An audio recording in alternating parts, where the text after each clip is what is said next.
So you got yourself a set of Copic markers and now you're really keen to enter the Copic Awards, but it's super overwhelming. You've seen thousands and thousands of people enter from hundreds and hundreds of countries. Where do you even begin? Well, that's where I come in. My name is Kat, I'm an independent illustrator and I work predominantly in Copic markers. I've entered the Copic Awards since 2019. In 2021, I won the Australasia Award. In 2022, I came second overall. And last year, I managed to place in the finals. So I thought I'd take you on my journey of where do you even begin entering the Copic Awards?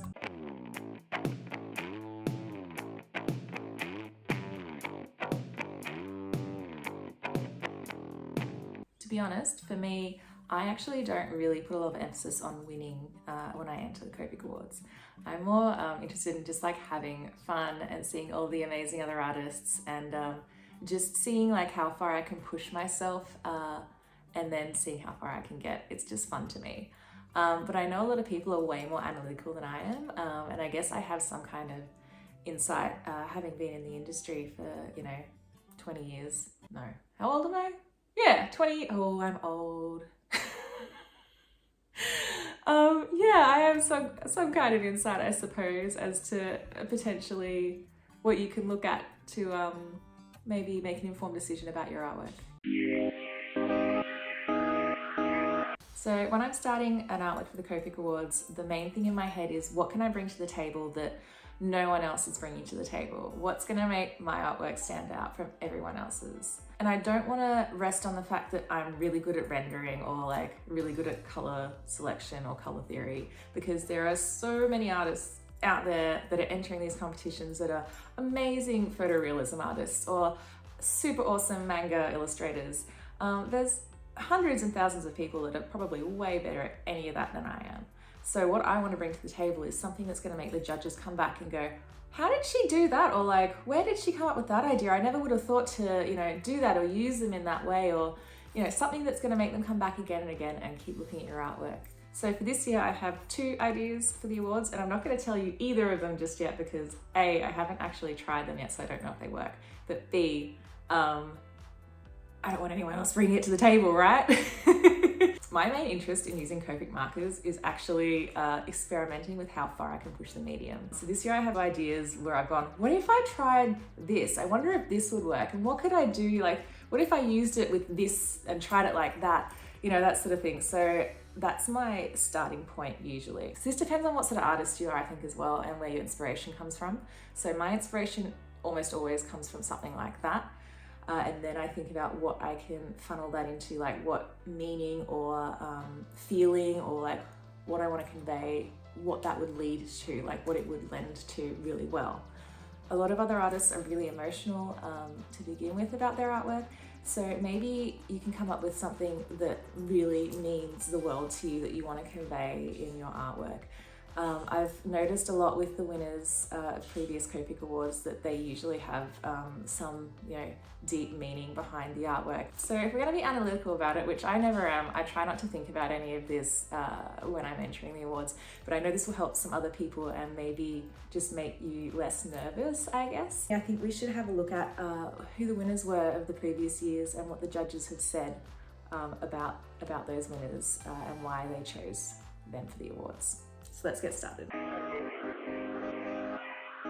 So we're going to go to copicaward.com, which is the official website for the Copic Awards. It's where you enter your work and it's where they host all of the entries. And they've still got all of the entries and winners for the previous years as well, which is great because that's something we can go back and look at and maybe analyze what trends there are. So should we go backwards from last year? So we'll go 2023 winners and we'll scroll down. So the grand prize for 2023 is this beautiful artwork that looks like it's done entirely in multi-liner. Shion is the artist and their comment is, like this child who is made up of a collection of small dots, she is sensitive to various stimuli and fragile, and there are times when she feels like she will break at any moment.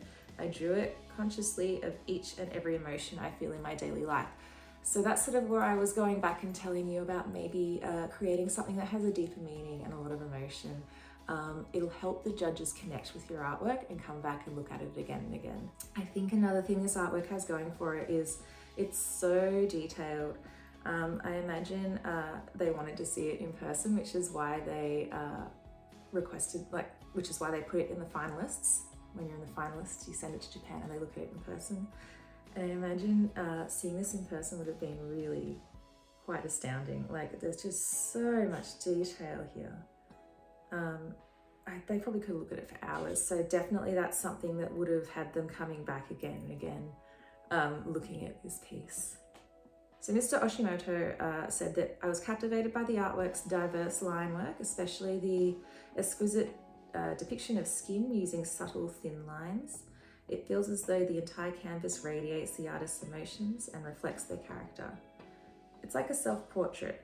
What fascinated me the most was the harmonious blend of the artwork's spiritual depth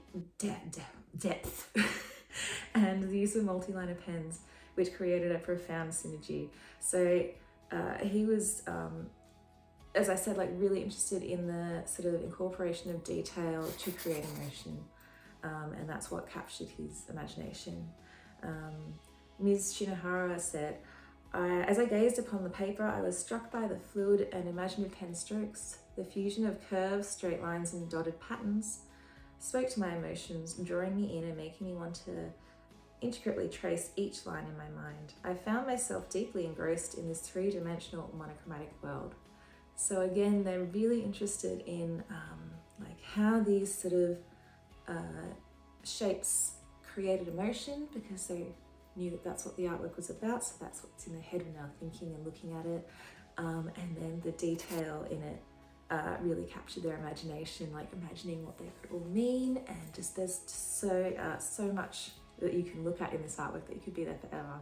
So we're going to go down to second place for 2023. This is called Space Station My Anchor. I hope I pronounced this right, by Ji-yeon Ha. This drawing represents my relationship with my fiance from the very first time we met until now.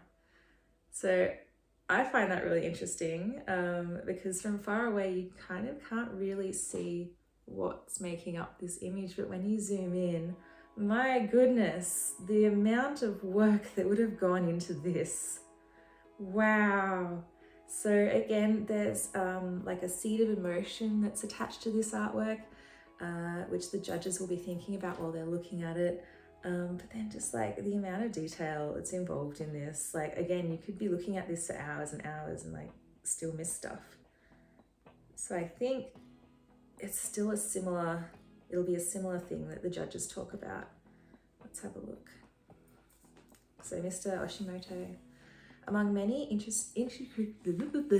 intricately crafted artworks, this one disguises itself with its impeccable balance of composition and harmonious use of colours. The exquisite gradient from yellow to blue, along with the intricate portrayal of various individuals, makes admiring this artwork an ever enjoyable experience from varying distances. So he was enjoying having a look at how the artwork looked from afar, so when we can just see the satellite. I'm only just noticing this now, and I've like looked at this a bunch of times, that there's actually even rings around this like planet satellite in sort of pink tones, which I hadn't even noticed until now. So there's just so much detail that you're just, every time you come back and look at it, you're seeing more stuff, which I think is really important in why this artwork was chosen. Let's have a look at what Miss Hoshino said about it. The more you gaze upon it, the more it unveils its hidden charms. The portrayal of light is remarkably exquisite, and the artwork is densely packed with a wealth of details, leaving one to imagine that the artist took great pleasure in this creation. So again, we're looking at something that's making them come back and look at it again and again and again, but also something that's conveying adequately, or it's probably not quite the word, well conveying what the artist is saying, the meaning is behind it. Oh, second place. This is my favorite, this other second place one. This was my favorite from the whole year. For me, the reason I loved it so much was I think the color palette is absolutely gorgeous. And I just think the composition is beautiful, and I always love peacocks. So for me, just visually, I think this is absolutely stunning. Let's see if there's something in it about what the meaning is behind it for the artist. So this is by Shima oh no. I'm dyslexic, can we just put that out there? Shima Statomi. I drew a peafowl, which I have always wanted to draw, as a bird and flower painting with a Mangolia, Mangenolia.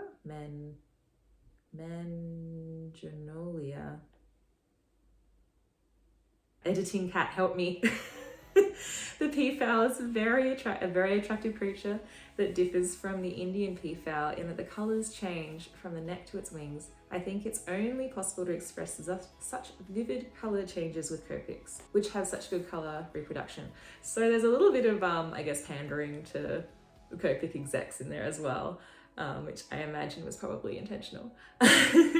But not actually that much meaning behind this one. So I'm very interested, let's see what the judges have to say about why they chose this one. So Mr. Takeichi says, at first glance during the online judging stage, I found the piece to be a traditional flower and bird drawing, which gave me somewhat a typical impression. So just side note, that's another reason why you're not gonna want to enter something that could be just that, because they'll be like, that's cool, and then scroll straight past it. However, when inspecting the original artwork up close, I was able to sense the beauty of the brushwork and precision of the lines. I was truly impressed by the high level of skill. And then Miss Hoshino says, the lines are so beautiful that it took my breath away when I saw the original drawing. It's a magnificent piece, balancing warmth and delicate expression, truly a work of art.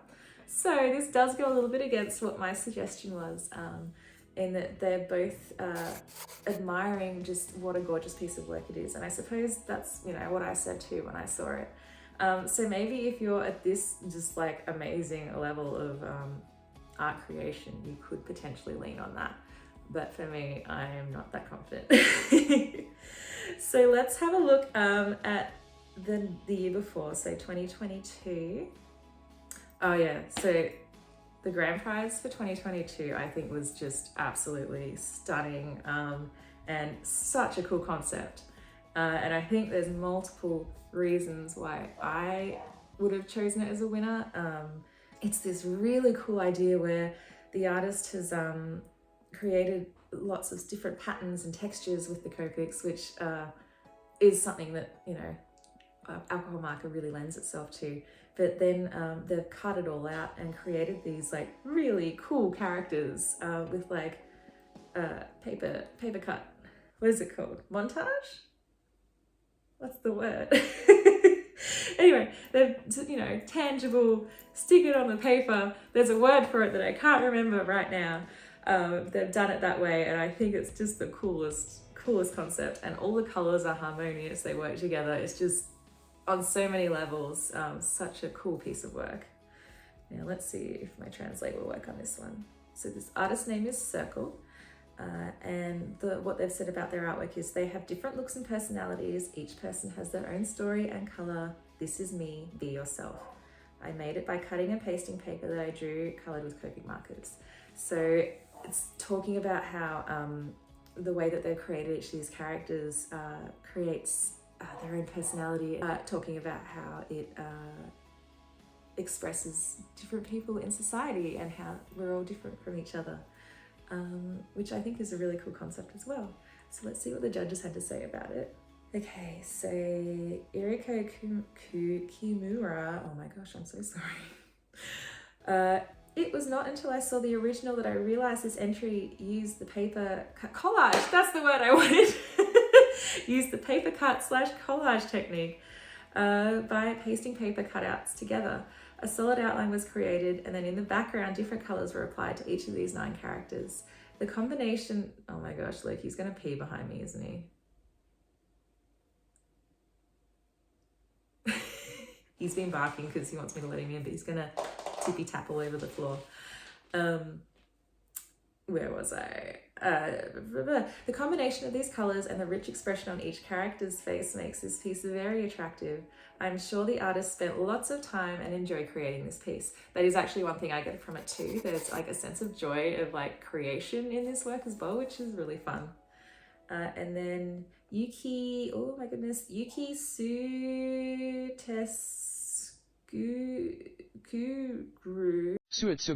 says, when I first saw this piece, I wondered how it was made.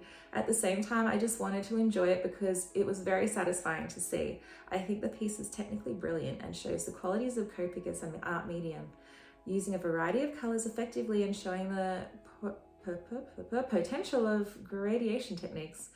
Also, the fact that we can understand the true value of a work by looking at the original is something only analog can offer, which I think is also something that the Copic judges and I think a lot of Copic artists really love about the product. So that's something that they're going to be very interested in as well.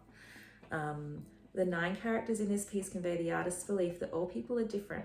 It is one of my favorite pieces because I imagine the artist observing many people and feel the artist's love for the people. All right, second place, which is me. I don't really think I'm going to be able to analyze this properly because I'm very good at imposter syndrome. But we'll try my best. I think I got into the finalists with this because it was a really interesting concept. Maybe they hadn't seen anaglyph before, or if they had, maybe they'd never considered the fact that it could be done with Copic. And I would like to think that visually, without the glasses, it's still like a pleasing piece to look at. And then I do have a little bit of meaning behind it. So I guess I've actually forgotten what I wrote about it. So let's see what I wrote as my artist statement, and then we'll go from there. So I said, for all of us with autoimmune disorders or invisible illnesses, I wanted to convey how we look normal on the outside, even though our bodies are always in pain and at war on the inside. When viewed through a blue lens, you can only see the outer self, but through a red lens, you can see the inner devastation. That is something that I regularly art about. And this was, if we're talking about how I do my process, my first thought for this was, I wonder if I can make anaglyph with Copic markers. And then my second thought was, what can I make that means something to me that this sort of idea would really lend itself to? And I thought that, that was a really good concept, that it could really convey powerfully. So the judges said, Hikaru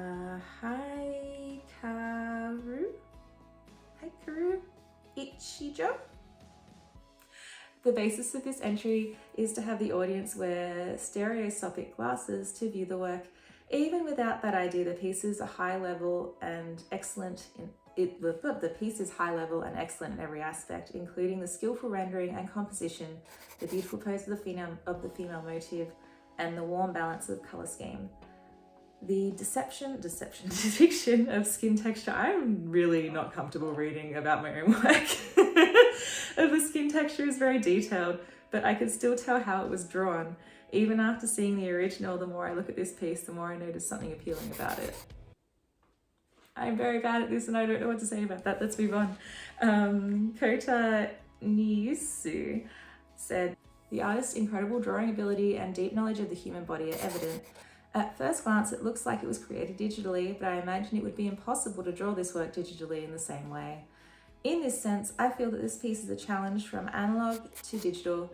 It's an outstanding piece that makes us feel the potential of Copic. I will leave you with that. I don't really know what to say about that. I guess pretty much what I said. They like the appeal of what it looks like overall, and then the idea of anaglyph sort of kept them interested, I guess, and coming back and looking again. And then second place after me was this. I remember looking at this really cool piece and not knowing what it was, but still being so intrigued. I think the color palette's absolutely gorgeous, and I'm just intrigued by what it is. And then thirdly, the skill in the folds of fabric because that's a really difficult thing to draw, is amazing. So I think the baby's woken up, so we're gonna have to do this quick. Let's go quick. So Henrik said wordless about this, which is super useful. I remember seeing the interview with him and he didn't really, he's a man of few words, didn't have much to say about it. So I still don't know what it is. I think it might be maybe a straitjacket, but it kind of looks like there's a corset. It's probably a straitjacket. I think it's a straitjacket. Anyway, let's read these comments. Kazutoshi Oshimoto said, unlike the grand prize entry, this piece uses simple, chic and muted colours. That's another advantage of Copic, but I didn't know Copic could offer such subtle blurring gradation of light colours. Actually, I was not sure what the subject was, and the artwork did not explain it. Nevertheless, the image of the motif leaves a strong impression because it's fascinating somehow, and I never get tired of looking at it, which is, yeah, exactly what I was thinking too. And then Eriko Kimura said, I was immediately intrigued by the rich texture expressed in this entry. The detail rendering of clothing with lots of belts and its soft textures that seem to melt into the background is brilliant, giving the artwork a three-dimensional feel. I say this piece is technically remarkable. I can't imagine how such beautiful gradients are created with Copics. Even though it's a pretty realistic piece, it looks mystical with the light colouring. The expression of the texture is indescribably appealing and I found it to be a very interesting piece. So I guess the appeal and what's sort of getting them to come back to look again and again is we're not actually sure what it is, but it's visually appealing. And the colors and the textures are beautiful. From afar it looks gorgeous, and then almost abstract, and then close up you kind of realize it's like a realism piece. So that's sort of like the draw card, I guess, for that one. Basically, my takeaway from this is, guys, just make something that you believe in, that you love yourself, that makes you happy or makes you feel or conveys something that's important to you. And if you can, try and think of a way of doing it that might be different from everybody else. Even if it's just a little thing, something that makes the judges kind of go, oh, do you remember that one? That was really cool. Actually, I might go have back and look at it again, you know? And don't forget, like, I've been entering, I think, since the second Copic Awards. So don't expect to, you know, don't feel down, I guess, if you don't place or if you aren't in the finalists. I was super shocked the first time there's even a video about it actually on my TikTok where I was just like in utter shock that I'd won anything. And every year I feel the same. And you know, if I don't place this year at all, if I'm not in the finalists, I don't care. It's just a really fun experience to be involved in. And I think the most important thing for me is it pushes me every year to try something new and get better and be better.